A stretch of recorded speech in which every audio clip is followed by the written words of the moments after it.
하나님의 말씀, 오늘은 마가복음 9장 1절로 8절입니다. 신약성경 68쪽 정도 되겠습니다. 마가복음 9장 1절에서 8절 찾아서 교독하겠습니다. 마가복음 9장 1절에서 8절 제가 1절 읽겠습니다. 또 그들에게 이르시되 내가 진실로 너에게 이르노니 여기 써있는 사람 중에는 죽기 전에 하나님의 나라가 권능으로 임하는 것을 볼 자들도 있느니라 하시니라. 여수 후에 예수께서 베드로와 야고보와 요한을 데리고 다른 높은 산에 올라가셨더니 그들 앞에서 변유께서 그 옷이 광채가 나며 세상에서 빨래하는 자가 그렇게 희게할 수 없을 만큼 매우 희어졌더라. 이에 엘리야가 모세와 함께 그들에게 나타나 예수와 더불어 말하거늘 베드로가 예수께 구하되 랍비여 우리가 여기 있는 것이 좋사오니 우리가 초막 셋을 짓되 하나는 주를 위하여 하나는 모세를 위하여 하나는 엘리야를 위하여 하사이다 하니 이는 그들이 몹시 무서워함으로 그가 무슨 말을 할지 알지 못함이더라. 마침 구름이 와서 그들을 덮으며 구름 속에서 소리가 나되 이는 내 사랑하는 아들이니 너희는 그의 말을 들으라 하는지라.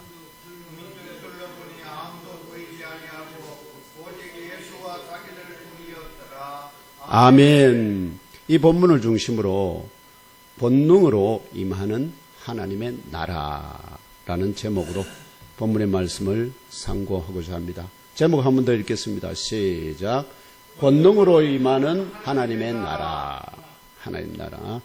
종말에 하나님의 나라가 온 세상에 완전히 아시죠? 임할 것은 우리가 다 아는데 예수께서 그 종말에 임할 하나님의 나라를 제자들에게 약속하시고 예언하시고 그리고 그것을 잠깐 아시죠? 완전히 성취하는 게 아니라 잠깐 자기가 그걸 임하게 할 권능을 가지고 있다는 것을 보여줍니다. 그걸 통해서 나사렛 예수께서 바로 당신이 약속하신 것을 그대로 성취할 자이다 하는 것을 믿게 하는 그 표적으로서의 이 권능으로 임하는 하나님의 나라입니다. 오늘 성령 강림후 제25주 주일에 경산 예몸교회에서 올려드리는 신령한 예배에 참석한 형제 자매들과 온 가족 모두 이번 주간에도 영육이 더욱 강건하시기를 기원합니다. 아멘. 범사가 형통하기를 축원합니다. 아멘. 마음에 근심이 떠나가고 염려가 없기를 소망합니다. 주 하나님의 명령에 무조건 예스로 응답하시는 아브라함 같은 믿음의 여인들이 되시기를 축복합니다. 아멘. 오늘 주신 말씀에 하나님의 말씀 1절에서 나사렛 예수께서 자기 뒤에 따라오는 제자들을 향하여 여기 써 있는 어떤 사람은 권능으로 임하는 하나님의 나라를 보기 전까지는 죽음의 소유가 되지 아니할 것이다 예언하셨습니다. 여러분들이 거기에서는 제가 지금 드리는 말씀은 제가 직역을 해서 직접 그대로 예수께서 원문 그대로 읽어드리는 겁니다. 여기 써 있는 어떤 사람은 권능으로 임하는 하나님의 나라를 보기 전까지는 죽음의 소유가 되지 아니할 것이다. 즉 죽음을 보기 전에 무엇을 본다고요? 권능으로 임하는 하나님의 나라를 보게 될 것이다는 예언입니다. 이게 예언입니다. 다시 말하면 자신의 뒤에 따르는 제자들 가운데 몇몇 천 죽기 전에 곧 살아있는 동안에 권능으로 임하는 하나님의 나라를 보게 될 것이라는 예언입니다. 나사렛 예수 그리스도의 이 예언의 음성이 지금 시공간을 초월하여 우리 각자의 영적인 귀에 큰 소리로 메아리쳐 울리기를 축원합니다. 기자 마가는 나사렛 예수께서 이 예언의 말씀을 하시고 엿새 후에 이 예언이 그대로 성취되었다고 증언합니다. 제자들 가운데 권능으로 임하는 하나님의 나라를 본 증인들은 바로 시몬 베드로와 야고보와 그 형제 요한이라고 2절이 증언합니다. 이 세 사람, 세 제자가, 세 사도가 바로 이 예언이 성취된 것을 목격한 자들이다 하는 것입니다. 이들의 증언에 따르면 이들의 증언이 마가에게 전달되었고 그 마가가 그것을 성령이 감동하신 가운데 오늘 우리에게 증언하여 주고 있는 것입니다. 이들의 증언에 따르면 엿새 후에 이들이 나사렛 예수의 택함으로 앞서가시는 그분의 뒤에 따라 높은 산에 올라가고 있었습니다. 이 높은 산을 지금 어디라고 주로 하냐면 어떤 분들은 북쪽에 제일 큰 높은 산이 하나 있죠. 거기가 바로 거기서부터 여름이 되면은 얼음이 녹아서 요단강에 홍수를 일으키는 거기 있고, 그 다음에 어떤 분들은 지금 이 사건이 일어난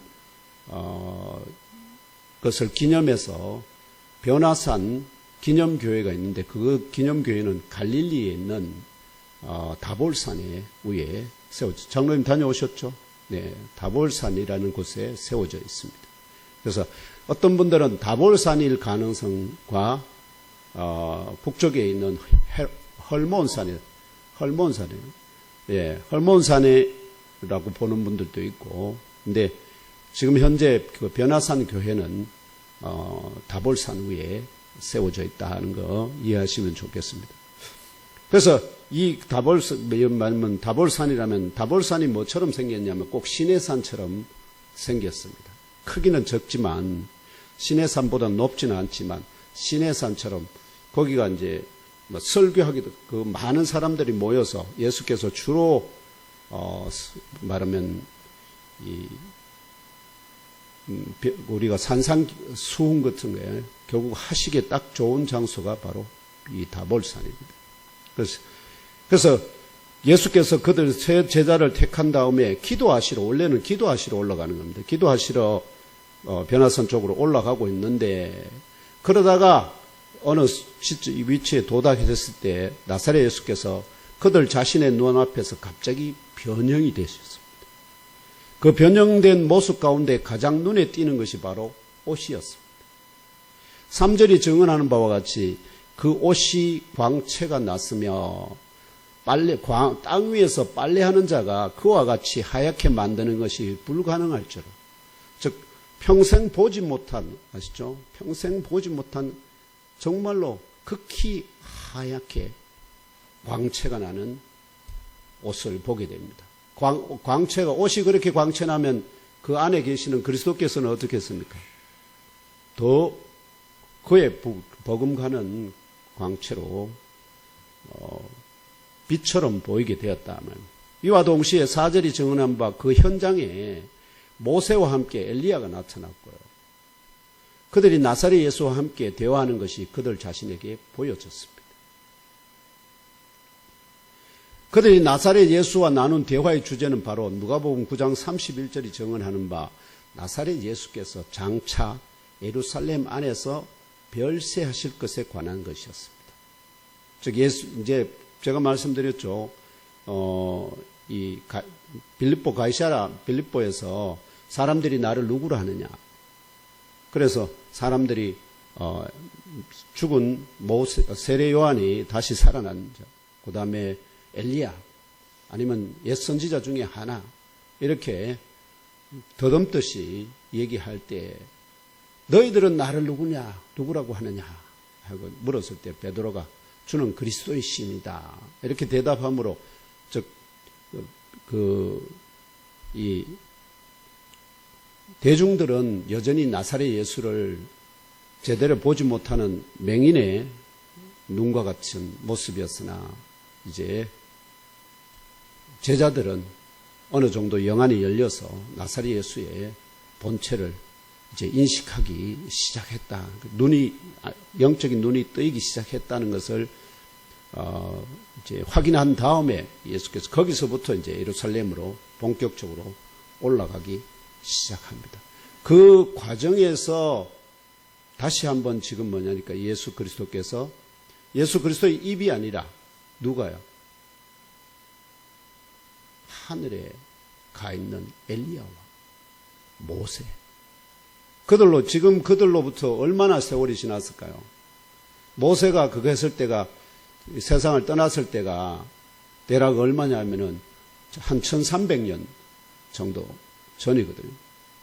그럼 1300년 전에, 1300, 거의 1500년 가까이 됩니다.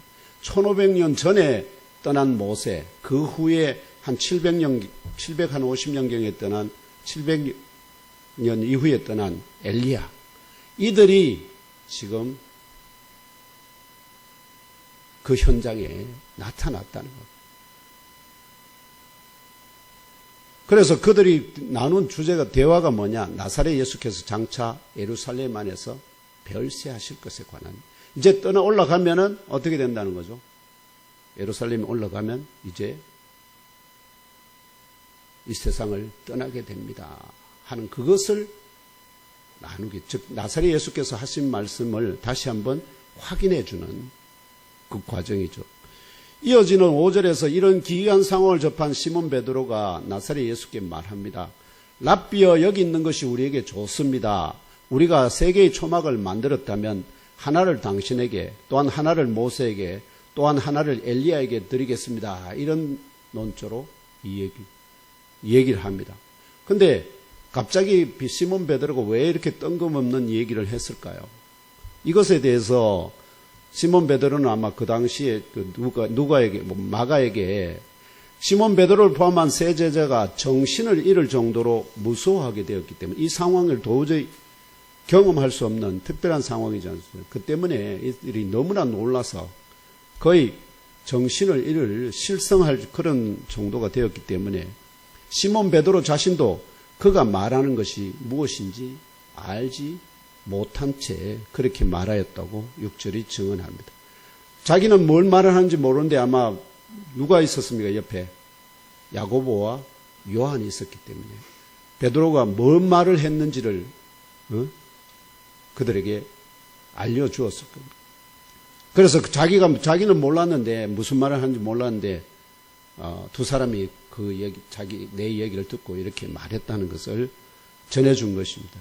이러한 와중에 7절에 정연대로 구름이 그들 위에 덮이고 그 구름 안에서 밖으로 소리가 있었습니다. 그 소리는 바로 이는 나의 아들, 나의 사랑하는 자이다. 너희들은 그의 말을 들으라 였습니다. 누구를 향한? 나사렛 예수를 향해서 나의 아들, 나의 사랑하는 자다 하고 말할 수 있는 분은 누구일까요? 하나님 아버지 아시죠? 그분입니다. 그러다 갑자기 세 제자가 주위를 둘러보는데 그들이 아무도 보지 못하였고 오직 그들 자신과 함께 있는 나사렛 예수만을 보게 되었다는 증언입니다. 이것이 오늘 읽은 말씀의 전체적인 맥락입니다. 그렇다면 나사렛 예수께서 1세기 당대의 제자들과 시공간을 초월하여 21세기 오늘 예mon교회에 지체된 저와 형제자매 여러분 가운데 택함을 받은 몇몇은 권능으로 임하는 하나님의 나라를 보게 될 것이라고 예언하셨고 이 예언대로 하나님의 나라가 잠깐 열려 보여진 날은 구체적으로 언제였을까요? 왜냐하면 마가는 지금 며칠 후에 엿새 후에 이렇게 말씀합니다. 엿새 후에라는데 엿새 후에 어느 날 또한 하나님의 나라가 권능으로 임한다는 의미가 무엇일까요? 하나님의 나라가 권능으로 임한다는 의미가 무엇이냐? 이러한 명제를 상고하는 가운데 오늘 예mon교회 주일 예배에 참석한 형제 자매 여러분 모두 인생길에서 만나는 문제들, 사건, 사고들, 각종 장애들 같은 나의 힘으로 해결할 수 없는 막다른 골목길에서도 헤어나거나 뚫고 지나갈 힘과 지혜와 권능을 주시는 나사렛 예수 그리스도 앞에 나아가 그 발 아래 엎드려 간구하고자 하는 겸손한 심령으로 더 나아가 그 입의 명령에 무조건 복종하는 살아있는 믿음으로 충만하게 되시기를 축원합니다. 이제부터 이 예언대로 하나님의 나라가 잠깐 열려 보여진 날은 언제였는지 알아봅시다.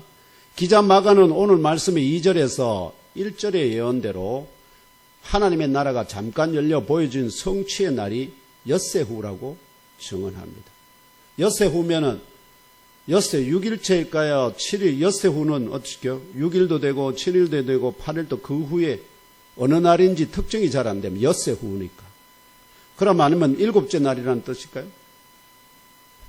이 동일한 내용과 그 성취를 기록하고 있는 마태복음 16장 28절에서 17장 1, 2절 그리고 누가복음 9장 27절에 29절을 연이어 읽으면은 이게 단순히 엿새 후라는 말로 특정이 안 됩니다. 비교해서 읽어보겠습니다. 넘겨주세요.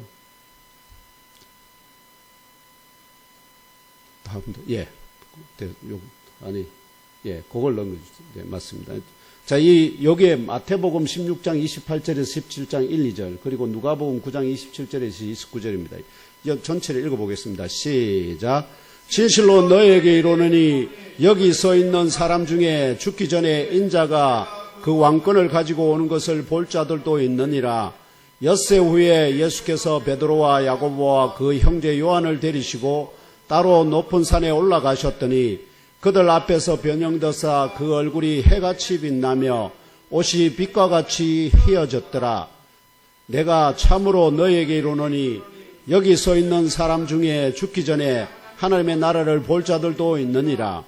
이 말씀을 하신 후 8일쯤 되어 예수께서 베드로와 요한과 야고보를 데리고 기도하시러 산에 올라가사 기도하실 때에 용모가 변화되고 그 옷이 휘어져 광채가 나더라. 아멘.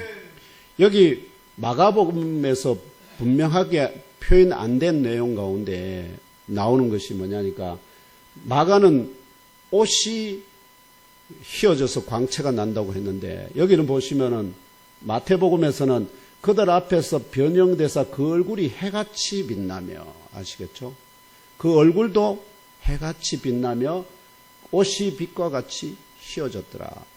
즉 얼굴과 옷이 전체적으로 다 어떻게요? 빛과 같이 휘어졌다 하는 것을 증언합니다. 그 다음에 이 산으로 제자들 셋 타고 올라가신 목적이 어디에 나오냐면은 누가복음에서는 기도하시러 딱 이렇게 나옵니다. 그러니까 그런데 마태와 마가는 뭐가 없습니까? 그들을 데리고 올라가신 이유가 없어요.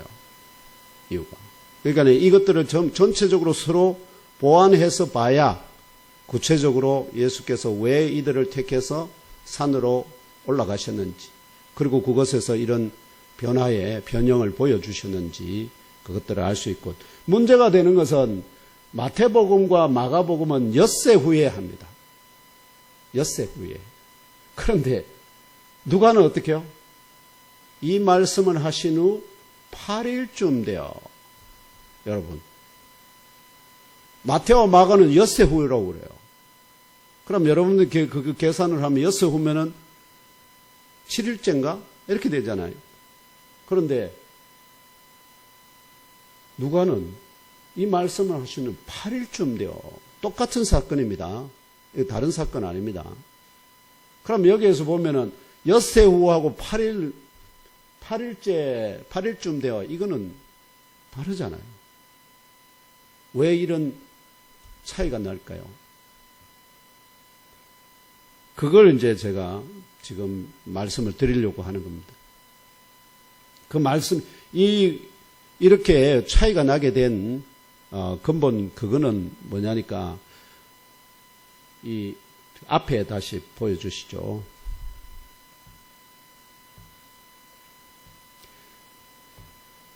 여기 보시면은 예수께서 예언하신 날이 나오고요. 그죠? 예언하신 날이 나오고 그 다음에 성취하신 날이 나오잖아요. 그러면은 예언하신 날 다음 하루 해가지고 총 치면은 예언하신 날을 빼고 계산하면은 성취하신 날이 며칠째가 되죠? 6일 후, 엿새 후 그 다음 날 7일째가 되고요. 근데 만약에 예언하신 날을 포함하게 되면 어떻게 되죠? 8일째가 돼요. 8일째. 이해되겠죠? 그러면 우리도 지금 동양하고 서양의 계산하는 날짜가 다르죠. 우리는 아이가 뱃속에 있을 때 그걸 뭘로 칩니까? 1살로 칩니다. 그래서 나오면 2살이 되죠. 나오면 2살이 됩니다. 우리 나이로. 근데 서양 사람들은 어떻게 칠까요? 뱃속에 있을 때 아이로 안 칩니다. 나와야만 1살로 칩니다. 나와야만. 그러니까 요만큼의 차이가 있다는 거예요. 그럼 왜냐하면은 마태나 마가는 유대인입니다. 근데 누가는 유대인이 아닙니다. 이방인이, 헬라인이. 그러면 그들 사이에 뭐가 다르다는 거죠? 날짜를 계산하는, 표현하는 방식이 약간 차이가 있다. 그래서 결국은 같은 날, 성취하신 날은 같은 날이지만 첫째 날 예언하신 날을 포함하느냐 포함하지 않느냐에 따라서 엿새 후 7일째 혹은 8일쯤 되어 이렇게 표현이 가능하다. 그럼에도 불구하고 진리는 다르다 안 다르다? 다르지 않다. 아시겠죠? 그걸 지금 여러분들이 그래서 혹시라도 성경에 대해서 어떤 날 그 사람은 어떤 기자는 6일 엿새 후라고 그러도 어떤 사람은 8일쯤 돼요. 이렇게 하면 다른 거 아니냐고 그렇게 문자적으로 오해가 말하면 이 성경의 진리에 대해서 도전을 할 수 있으니까 여러분들이 그런 말에 흔들리지 마시라고 제가 미리 말씀을 드립니다. 그래서 이러한 예언 성취의 날에 대한 기자들의 증언이 엿새 후 혹은 8일쯤으로 다르게 표현되는 것은 나사렛 예수께서 예언하신 그 날을 포함하느냐 아니면 포함하지 않느냐에 달려있다는 것을 여러분들 깨달아 아시기를 바랍니다. 결론적으로 나사렛 예수의 이 예언이 성취된 날은 예언의 말씀을 하신 그 날을 포함하지 아니한 엿새 후 곧 7일째입니다. 이는 또한 예언의 말씀의 날을 포함하면 누가의 증언대로 8일째가 되는 날이기도 하다는 사실을 깨달아 아시고 잘 박힌 진리로 심령 깊이 새기시기를 기원합니다. 다음으로 이 예언대로 잠깐 열려 보여진 하나님의 나라가 권능으로 임한다는 의미가 무엇인지 상고해 봅시다.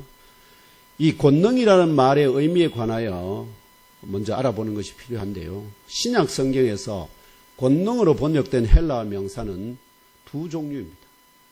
권능으로 번역된 헬라어 명사가 두 종류라는 겁니다.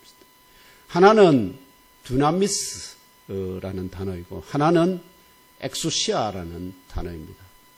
이 엑수시아라는 헬라어 단어는 1세기 당시에 유대 나라를 식민 통치하던 로마 황제에 의해서 합법적으로 위임된 왕이나 총독에게 부여되는 권세나 권위라는 의미에서의 권능을 의미합니다.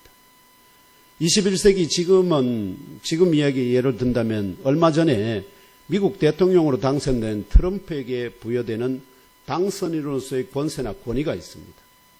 또한 이후에 대통령으로 취임하면은 지금 트럼프가 가지고 있는 권세와 권위와는 훨씬 다른 특별한 권세와 말하면 권위를 갖게 됩니다.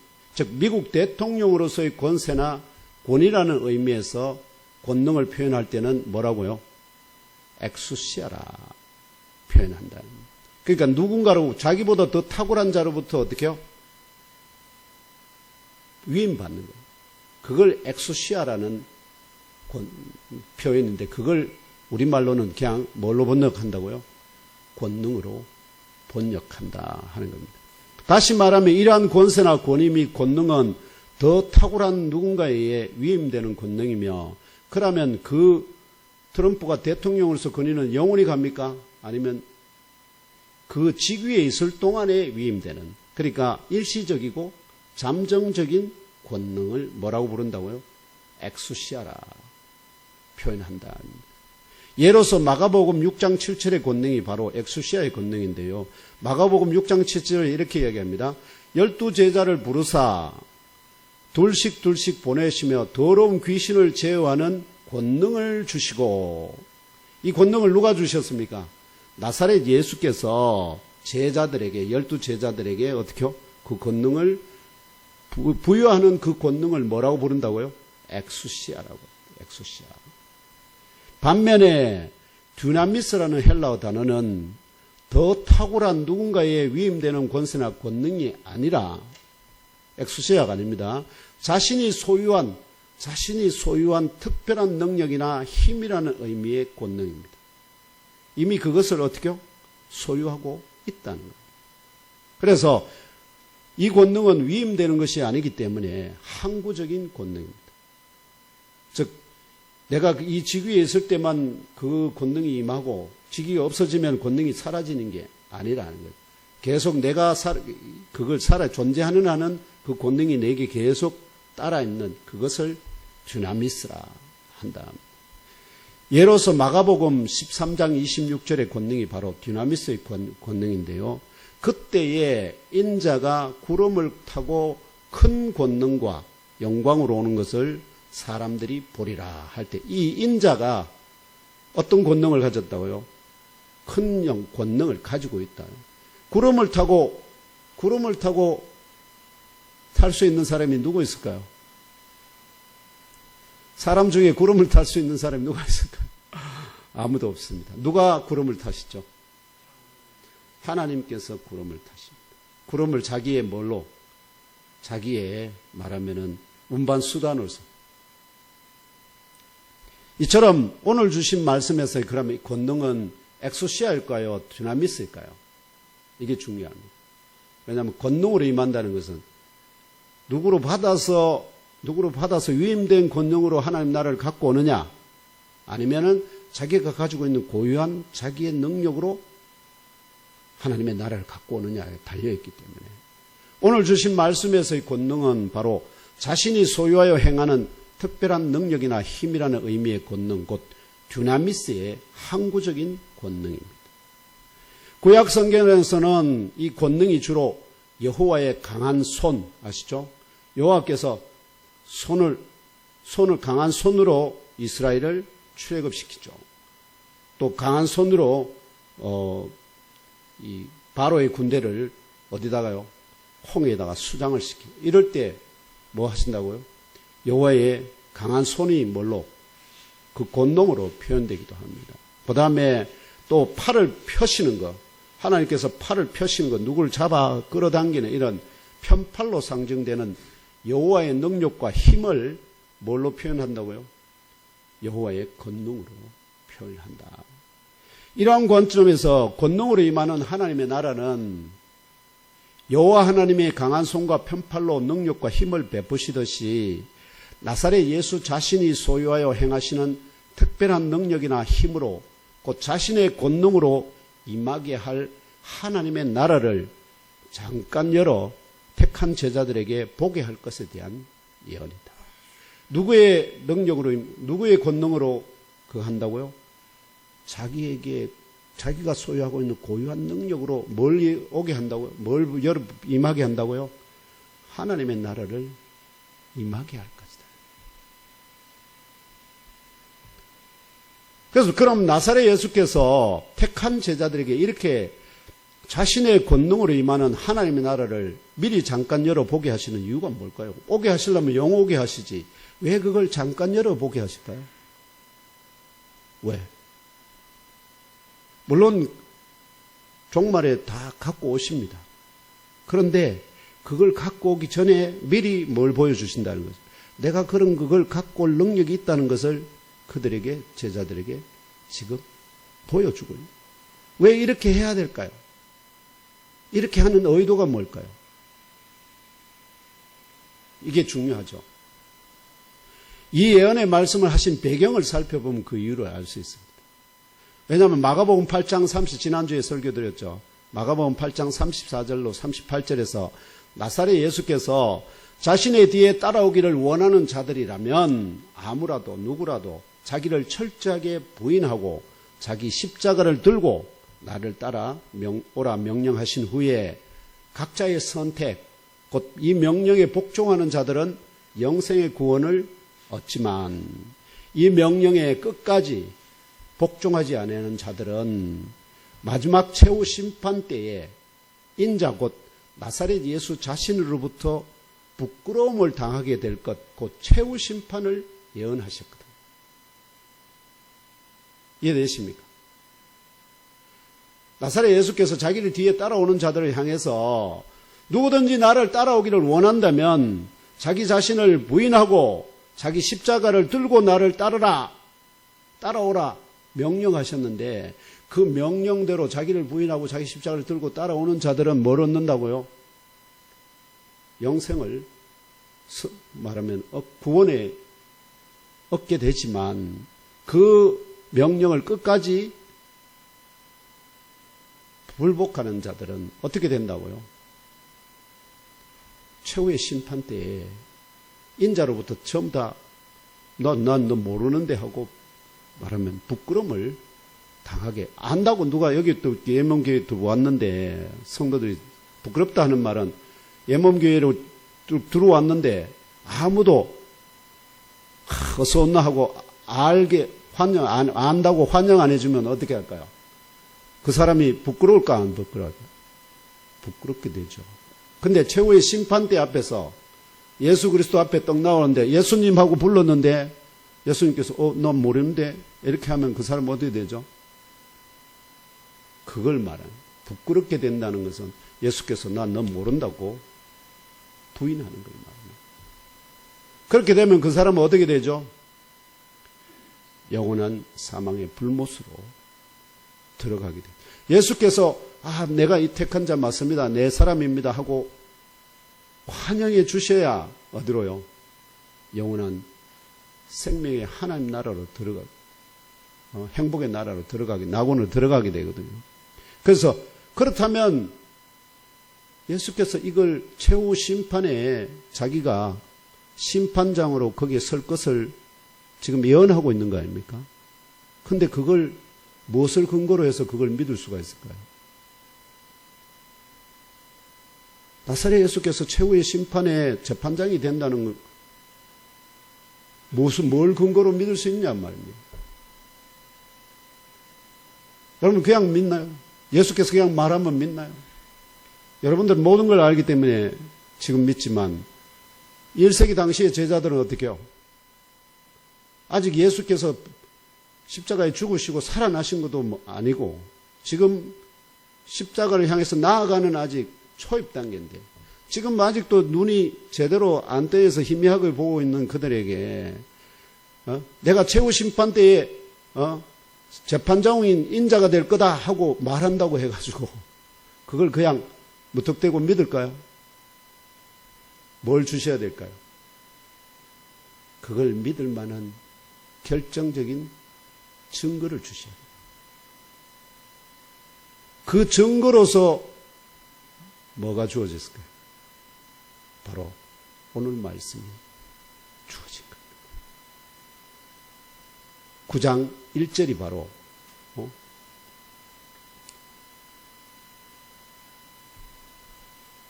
권능으로 임하는 하나님 나라를 그들에게 보여줌으로 해서 나사렛 예수께서 최후의 심판 때에 바로 그 재판장이 되신다는 그 예언의 말씀도 뭐 한다는 거죠? 믿을 수 있게 된다 하는 것입니다. 그래서 무엇을 근거로 나사렛 예수가 이 최후 심판 예언을 성취할 능력과 힘을 가졌다고 믿을 수 있느냐 하는 이 물음에 대한 답변, 곧 최후 심판 예언의 성취에 대한 믿음의 근거를 제시하기 위하여 자기 자신의 권능으로 임하게 할 하나님 나라를 예언하신 것입니다. 그래서 이 예언은 그들이 살아있을 동안에 믿어져야 되니까 죽고 난 다음에 그들이 믿을 수가 없잖아요. 살아있는 동안 믿어져야 되기 때문에 예언하시고 바로 성취되셨고, 그러나 최후 심판의 예언은 언제 성취되겠습니까? 종말에. 그거는 종말에 성취될 거기 때문에 그걸 믿으려 하면은 그의 상황, 그걸 믿을 만한 무엇을 주셔야 된다는 근거의 예언인데 바로 그 예언이 내 권능으로, 나의 권능으로 뭐가 오게 하겠다고? 하나님 나라를 오게 할 것을 보여주는 겁니다. 그러면 뭐 할 수 있다는 거죠? 그분이 정말로 최후 심판 때의 재판장이 되셔서 자기가 끝까지 자기를 부인하고 자기 명령에 순종하고 따라오는 자들과 자기 명령에 순종하지 않고 불복하는 자들을 구분해서 하나는 안다 하고 하나는 모른다 하는 것이 그 예언이 진리다 하는 것을 믿게 된다 하는 것입니다. 이 예언의 날 이후에 일곱째 날에 나사렛 예수께서 예언대로 자기 자신의 권능으로 임하게 할 하나님의 나라를 잠깐 보여주게 된 것임을 깨달아 아시고 믿으시기를 축복합니다. 하나님의 권능인데 하나님의 권능이 나사렛 예수 안에 어떻게요? 하나님이 나사렛 예수 안에 그 영이 함께 계시기 때문에 하나님이 하시는 일이자 동시에 누가 하는 일입니까? 나사렛 예수가 하는 일이란 말이에요. 그 권능이. 이 예언대로 그러면 하나님 나라가 임하였다는 증거는 무엇일까요? 변화산 그 정상에 하나님의 나라가 임하였다는 증거는 무엇일까요? 증거가 한 3개 정도 됩니다. 첫 번째, 나사렛 예수와 그 옷이 광채가 나며 그 얼굴이 희게 빛같이 변화된 것은 나사렛 예수께서 나중에 어떻게 되시죠? 이게 말하면은 원래 하면은 이 뒤에 일어날 일인데 이 뒤에 언제요? 나사렛 예수께서 십자가에 죽으시고 부활 승리하셔서 승천하신 후에 한창 지난 다음에 어떤 일이 벌어지죠? 다메섹 도상에서 사울을 향해서 사울이 지금 예수 믿는 자들을 잡아 죽이려고 어떻게요?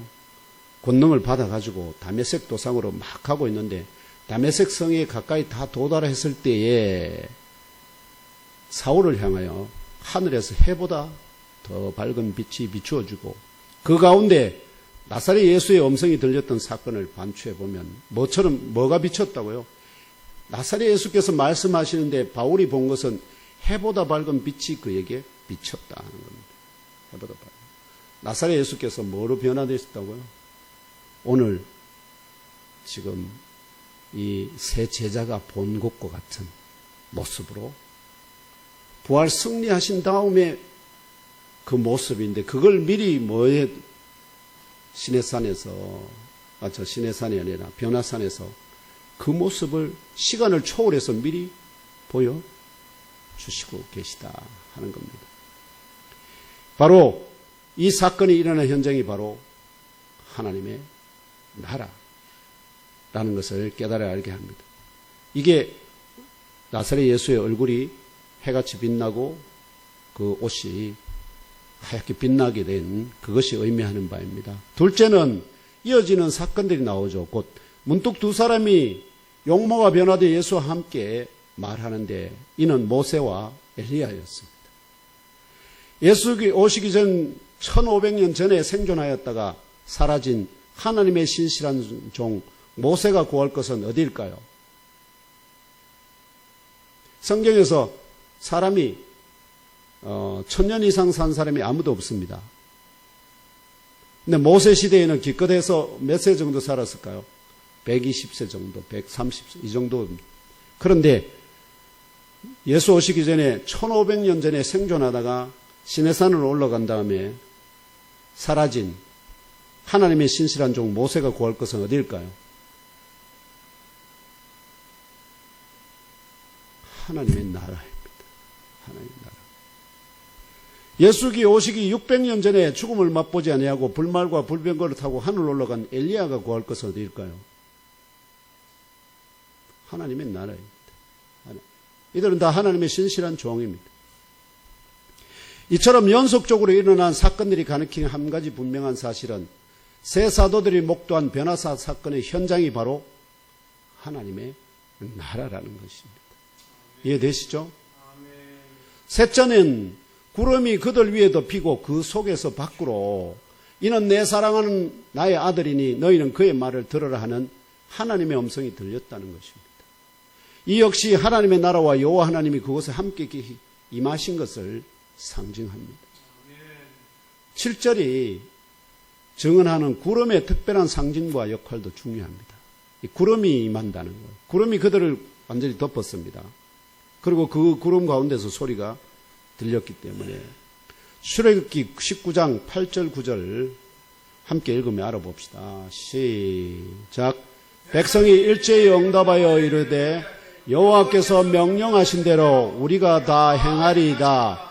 모세가 백성의 말을 여호와께 전하며 여호와께서 이르시되 내가 빽빽한 구름 가운데서 내게 임함은 내가 너와 말하는 것을 백성들이 듣게 하며 또한 너를 영영히 믿게 하려 함이니라. 모세가 백성의 말을 여호와께 아뢰었으므로 아멘. 그거는 뭐냐니까 이제 언약을 맺는데 이 모세가 하나님의 말씀을 전하면은 백성이 어떻게 해요? 응답을 하는 과정입니다. 그래서 백성이 일제히 응답하여 말합니다. 여호와께서 명령하신 대로 우리가 다 행하리다. 이 말을 모세가 여호와께 아랬는 여호와께 백성의 말 여호와께 전하며 여호와께서 이제 모세에게 그러면 또 응답하십니다. 내가 빽빽한 구름 가운데서 내게 임하면 내가 너와 말하는 것을 백성들이 듣게 하며 또한 너를 영영히 믿게 하려 함이니라. 모세가 백성의 말을 여호와께 아뢰었으므로. 여기에서 중요한 건 핵심은 뭐죠? 내가 빽빽한 구름 가운데서 네게 임하면 내가 너와 말하는 것을 백성들이 듣게 하며 또한 너를 영영히 믿게 하려 함이니라 하는 것은 여기서는 여호와께서 모세에게 말하지만 여기서는 모세가 하나님이 누구에게 친히 말씀하고 있습니까? 나사렛 예수와 그 나사렛 예수를 향해서 말하는 게 아닙니다. 제자들이 바로 모세와 같은 역할입니다. 나사렛 예수는 그분의 아들이시기 때문에 그분은 이 말을 나사렛 예수는 이 말을 물론 이 말이 나사렛 예수를 향한 것이 아니라 누구를 향한 것이죠? 제자들. 이 말씀이 모세를 향하듯이 제자들이 바로 앞으로 누구의 역할을 감당할 것을 말합니까? 모세의 역할을 감당할 것을 예언합니다. 결국 이것은 이렇게 이 출애굽기 19장 18, 9절과 같이 1세기 당시 3명의 사도들이 빽빽한 구름으로 둘러싸여 덮였고 여호와 하나님의 신비한 음성이 들려주는 바 이는 나의 아들 곧 택함을 받은 자니 너희는 그의 말을 들으라 말하는 것을 듣게 하시면 새 사도로 하여금 죽기 전에 하나님의 나를 보고 경험하게 하여 나사렛 예수가 바로 하나님의 아들 곧 하나님과 동일한 영을 부여받은 인자이신 것을 영영히 믿게 할 뿐만 아니라 나사렛 예수의 영과 교훈대로 행하라는 뭘 행하라는 거죠? 자기를 부인하고 자기 십자가를 들고 나사렛 예수의 뒤에 따르라. 그러면 무엇을 얻기라? 끝까지 따르는 자는 영생을 얻을 것이요. 불복하는 자는 끝까지 불복하는 자는 어떻게 해요? 최후의 심판대에서 부끄러움을 당하리라는 나사렛 예수의 이 말이 그대로 성취될 것을 확증해주는 여호와 하나님의 작정과 뜻을 깨달아 알게 하시기 위한 것임을 믿으시기를 바랍니다. 그래서 결론적으로 베일의 사이인 하나님의 나라를 임하게 하는 권능을 보여주신 나사렛 예수께서 어떻게 누가 하나님의 나라를 잠시라도 열어서 보게 할 수 있을까요? 누구만이 할 수 있을까요? 하나님 외에 누가 하나님의 나라를 열어서 보여줄 수 있습니까? 아무도 없습니다. 그런데 나사렛 예수께서 그런 하나님만이 하실 수 있는 일, 그것도 다른 잡다한 표적이 아니라 하나님의 나라를 열어서 잠깐이라도 보여주게 하신다는 그 능력을 가지고 계시다는 그 권능을 사람들은 권능으로 하면 하나님의 권능으로 임한다고 자꾸 착각을 할 수 있습니다. 아닙니다. 누구의 권능으로요? 나사렛 예수 자신의 권능으로 하나님 나라를 임하게 하시는 것입니다. 이처럼 하나님 나라가 어디 있냐고 질문하기도 하고, 우리는 제가 계속해서 하나님 나라에 대해서 말씀드리죠. 이 세상이 어디에 창조됐다고요? 하나님 나라 아니라고 하는 것도 좋지만 하나님의 여호와의 신이, 여호와의 영이 임하신 곳, 여호와의 영이 임하신 곳은 곧 어디를 상징할까요? 하나님이 계신 곳입니다. 하나님이 계신 곳이 어디죠? 하나님의 나라. 그래서 그렇게 3단 논법으로 따지면 이 세상은 어디에 창조됐다고요? 하나님의 나라 안에. 영적인 세계 안에 물질적인 세계가 창조됐다는, 그게 어떻게 가능하냐고 질문하겠지만 사람을 보라 이거예요. 사람은 어떻게요? 물질 속에다가 뭐를 하나님께 연합시켰습니까? 물질에다가 영을 연합시켜서 물질과 영이 하나가 되게 하신 하나님께서 영적인 세계 안에 물질 세계를 창조하시는 것이 가능하겠습니까? 불가능하겠습니까? 얼마든지 가능하다. 얼마든지 가능합니다. 이게 하나님이 사람에게 육적인 그 육체에다가, 흙덩어리인 육체에다가 영을 연합시켜서 살아있는 생명체를 만드는 이 하나님의 거룩한 영광스러운 능력을 생각하면 하나님 나라 안에 영적 물질적인 세계를 짓는 것이 어렵다고요? 전혀 안 어렵습니다.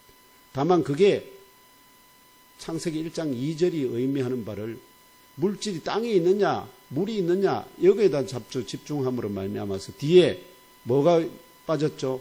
땅이 혼돈하고 공함이 허감이 깊음이 있고 하나님의 영은 수면 위에 운행하시니라. 하나님의 영이 운행하시는 그것은 별로 중시 안 함으로 말미암아서, 잘못 해석함으로 말미암아서 지금까지 하나님이 이 세상을 어디다 지었느냐 하는 것에 대한 혼돈이 오늘까지 계속되고 있단 말이에요.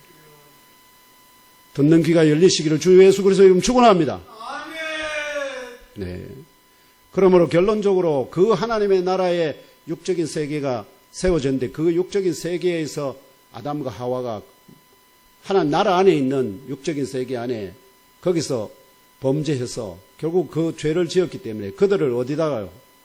하나님 나라 안에 있는 감옥소에다가. 그래서 우리는 다 지금 현재 어디 있다고요? 하나님 나라 안에 있는데, 감옥소는 항상 뭐가 있죠? 감옥소는 이 세상에는 창살이 있잖아요. 창살이 보이고 자유가 없으면 내가 감옥에 있다는 것을 절실히 느끼는데, 그런데 처음에 하나님께서 주신 그 자유가 얼마나 큰지를 우리는 모르기 때문에 우리가 마치 이 땅에서 자유롭게 사는 것처럼 보이지만 천만에요. 그거를 잘 보면은 우리 이번에 노벨 문학상을 받은 한강 씨의 그 채식주의자라는 작품을 잘 읽어보면은 인간이 끊임없이 뭔가에 매여 있다는 것을 발견하게 됩니다. 왜 채식이라는 것을, 왜 피를 보면은 사람이 두려워하고 무서워할까? 또 그것에 대해서 싫어하며, 이유가 뭘까요? 왜 채식주의 하는 자, 나는 채식만 하겠다고 하는데 왜 그걸 굳이 그렇게 안 된다고 또 거부하는, 그걸 못하게 하는 부모와 그 남편과 사람들. 또 어떤 사람은 그 자기 형부, 그죠? 이 채식주의자의 누나의 말하면 언니의 남편, 형부잖아요. 그 형부는 또 이상한 영상 그런 그거에 매여가지고, 뒤에 몽고 반점 하나 있는 그거 갖고 뭔가 영상을 만들어서 이런 모든 게 다 뭘까요? 뭔가 알지 못하는 뭔가에 매여 있는 그 답답함입니다. 자유가 없다는, 자유가 없다는 것을 깨닫게 돼요. 자유가 없다. 그래서 제가 말씀드리는 겁니다. 우리 인생은 다 매여 있기 때문에. 바울은 이걸 뭐라고 또 다르게 표현하느냐 하면은, 모든 사람이 죄를 범하였으며 하나님의 영광에 이르지 못한다는 말도 표현하고, 우리는 다 거짓말쟁이고 누구만이? 하나님만이 믿을 수 있는 분이시다. 신실하신 분이다. 우리는 다 거짓말쟁이다. 이렇게까지 바울이 말하면은 선포합니다. 그러면서 우리는 결국은 우리는 하나님 나라에 있지만 이 뭔가가 우리를 눈을 감싸버려서 뭐가 안 보인다는 거죠. 하나님 나라를 볼 수가 없다는 거죠. 그럼 예수께서 하시는 일은 뭘까요? 우리 눈앞에 있는 감사한 것을 잠깐 뭐 해주는 거죠? 열어 보여주는 하나님 나라는 저 하늘에 멀리 있지 않습니다. 우리가 다 그 안에 있지만 뭐가 열리지 않아서 영안이 뜨이지 않고 영적인 귀가 막혀 있었어. 하나님의 음성도 듣지 못하고 그 영광을 보지 못하는 것이기 때문에 그리스도 예수께서는 그런 그룹들과 두루두루 불칼로 방어되는 그 말하면은 장막을 잠깐 당신이 뭐기 때문에 하늘의 문이기 때문에 그 문을 통해서 하나님의 나라를 보여주는 거예요. 결론적으로 베일에 쌓인 하나님의 나라를 임하게 하는 권능을 보여주신 나사렛 예수께서 그룹들과 두루도는 불칼로 방어되던 하나님의 나라를 에덴 동산 밖의 이 세상 끝까지 오게 하여서 그 나라를 완전하게 회복하실 창조주 여호와 하나님의 현현이시다는 영적 진리와 함께 아시겠죠? 하나님 자신이 된다는 겁니다. 나사렛 예수가. 무엇을 회복시키려고요? 지금 나라가 하나님 나라와 우리가 살고 있는 이 세상이 분리가 아니라 이게 갇혀 있거든요. 이 장차 어떻게 한다고요?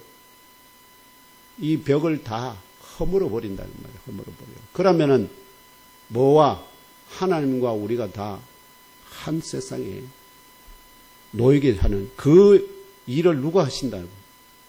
나사렛 예수께서 하시게 된다는 겁니다.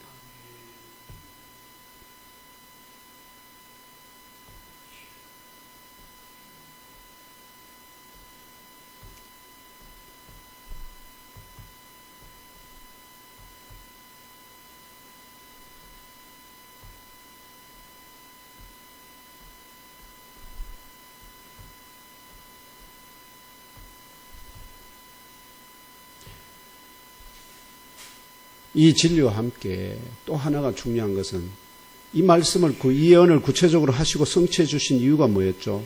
바로 다니엘이 예언한 바 인자로서 부활 승리 후 구름 타고 영원히 계신 여호와 하나님 앞에 인도되어서 보이지 않는 영적인 세계와 보이는 세계 모두를 심판하실 최후의 심판의 재판장이자 만왕의 왕이시다는 영적 진리를 이게 그대로 실현될 때가 다가오고 있다는 그 진리를 심령 깊이 잘 박힌 못으로 새기시기를 주 예수님의 이름으로 축복하며 기도합니다. 아멘. 거룩하신 주